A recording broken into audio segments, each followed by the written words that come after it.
सुप्रभात बच्चों। पिछली कक्षा में हमने एक कहानी पढ़ी थी, भालू ने खेली फुटबॉल। तो ये कहानी अभी अधूरी थी, आज हम उसे पूरी करेंगे। अभी तक हमने क्या पढ़ा कि सर्दियों के मौसम में एक भालू जो है वो सुबह सुबह सैर करने के लिए निकलता है, ये भालू। और रास्ते में उसे एक जामुन के पेड़ के नीचे एक छोटा सा शेर का बच्चा मिलता है। तो वो उसे फुटबॉल समझ लेता क्योंकि वो गोल मटोल होकर बैठा था, और वो बिना कुछ सोचे समझे उसने अपने पैर से एक फुटबॉल की तरह इसे उछाल दिया। उछाल देने के बाद ये शेर का बच्चा जो है ये उछल कर पेड़ की डाली से लटक गया। फिर उसके बाद ये डाली यहाँ से टूट गई, क्योंकि शेर के बच्चे का भी कुछ वज़न होता है, तो वो डाली यहाँ से टूट गई, वो गिरने लगा। तो भालू ने सोचा कि चलो मैं इसे लपक लेता हूँ, और ये इसको लेने के लिए लपकने के लिए ये आगे बढ़ा। अब आगे हम देखते हैं कि आगे ये कहानी में क्या हुआ। अरे यह क्या, शेर का बच्चा फिर से उछलने अरे यह क्या, शेर का बच्चा फिर से उछालने के लिए कह रहा था। अब शेर के बच्चे को ना मज़ा आने लगा, क्योंकि वो ऊपर से गिरा तो नीचे नहीं, क्योंकि ये भालू ने उसे बीच में ही लपक के हाथों में ले लिया। तो वो बोलने लगा कि मुझे फिर से एक बार उछालो। एक बार फिर भालू दादा ने उछाला, 2 बार, 3 बार, फिर बार बार यही होने लगा। बार बार भालू जो है वो उस शेर के बच्चे को उछालता, वो बच्चा ऊपर की तरफ चला जाता, ये देखो, और उसे बहुत बड़ा मज़ा आ रहा था इस खेल में।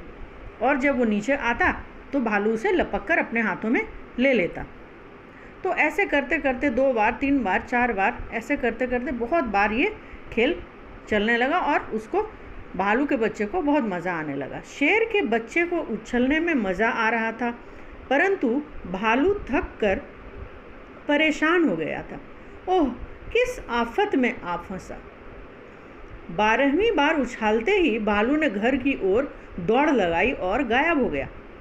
अब शेर के बच्चे को उछलने में तो बड़ा मज़ा आ रहा था, लेकिन भालू जो है वो बहुत ही थक गया था, क्योंकि बार बार उछाल उछाल कर उसे थकान होने लगी थी।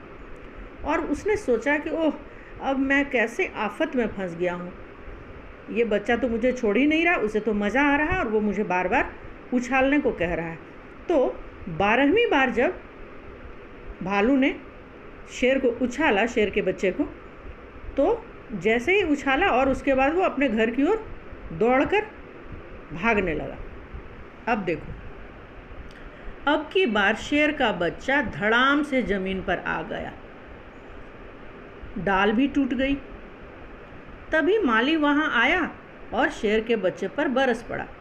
क्या हुआ, जब 12वीं बार भालू ने शेर को उछाला तो वो बच्चा नीचे की तरफ गिर गया, शेर का बच्चा, क्योंकि वो भालू जो था वो अपनी घर की तरफ भागने लगा। अब डाली तो टूट गई और वो शेर का बच्चा जो है वो ज़मीन पे धड़ाम से गिर गया। तभी ये माली जो देखो, माली कौन होता है, जो खेत की, खलिहानों की, बगीचे की रखवाली करता है, पेड़ पौधों की रखवाली करता है। तो वो माली वहाँ पे आ गया और शेर के बच्चे पर बरस पड़ा मतलब क्या होता है, बरस पड़ा मतलब गुस्सा हो गया और डांटने लगा उसे ज़ोर से। डाल तोड़ दी पेड़ की। उसने क्या कहा, तुमने पेड़ की डाल तोड़ दी, लाओ हरजाना। हरजाना का मतलब क्या होता है पता है बच्चों? हरजाना का मतलब होता है जब आप किसी का नुकसान कर देते हो, कोई किसी का नुकसान कर देता है तो उसके बदले में उसकी कीमत अदा करना, ये होता है हरजाना। तो अब इसने कहा कि तुमने तो मेरी डाल तोड़ दी, अब उसके बदले में मुझे कुछ हरजाना दो, कुछ रुपए दो इसके बदले में। शेर के बच्चे ने कहा, ज़रा ठीक तो हो लूँ। शेर के बच्चा क्या कहता है कि मैं तो नीचे गिर गया हूँ, मुझे चोट लगी है, मुझे थोड़ा संभलने तो दो। माली ने कहा, ठीक है, मैं अभी आता हूँ। माली ने क्या कहा, ठीक है, तुम थोड़ा आराम कर लो, ठीक हो लो, मैं अभी आता हूँ। माली के वहाँ से जाते ही शेर का बच्चा भी 9 2 11 हो लिया। 9 2 11 का मतलब क्या होता है बेटा, यह एक मुहावरा है यहाँ पे, है ना। 9 2 11 मतलब भाग जाना, गायब हो जाना।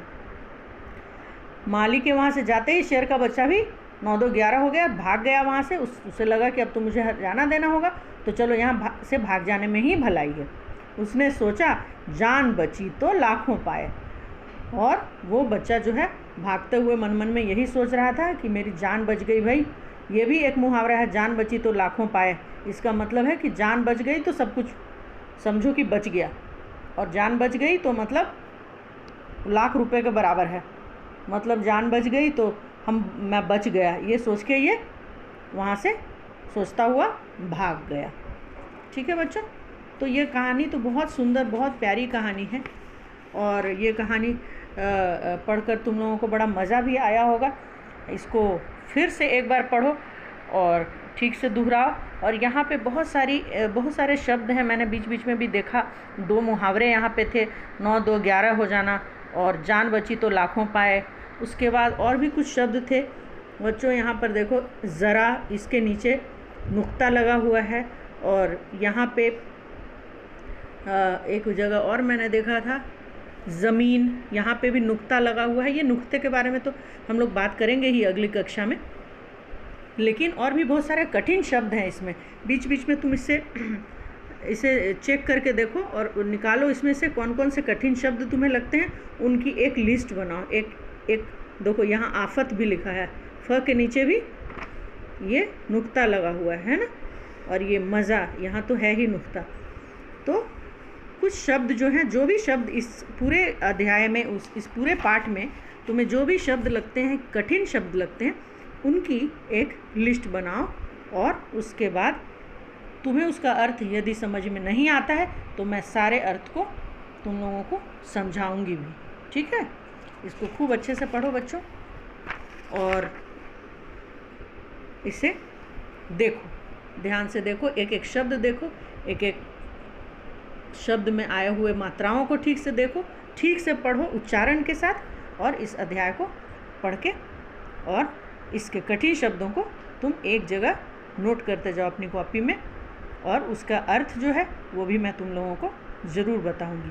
तो आज की कक्षा में इतना ही, और अगली कक्षा में मैं फिर इसके अध्याय में जाऊंगी और देखूंगी और क्या क्या अभ्यास हैं पीछे इधर के पृष्ठ में, तो वो सब मैं तुम लोगों को करवाऊंगी। और तब तक तुम अपना ध्यान रखो, स्वस्थ रहो और घर में रहो। और हाँ, अपने हाथों को साबुन से बराबर साफ़ करते रहो, धोते रहो, ताकि तुमको कोई भी तरह का इन्फेक्शन न हो। ठीक है बच्चों।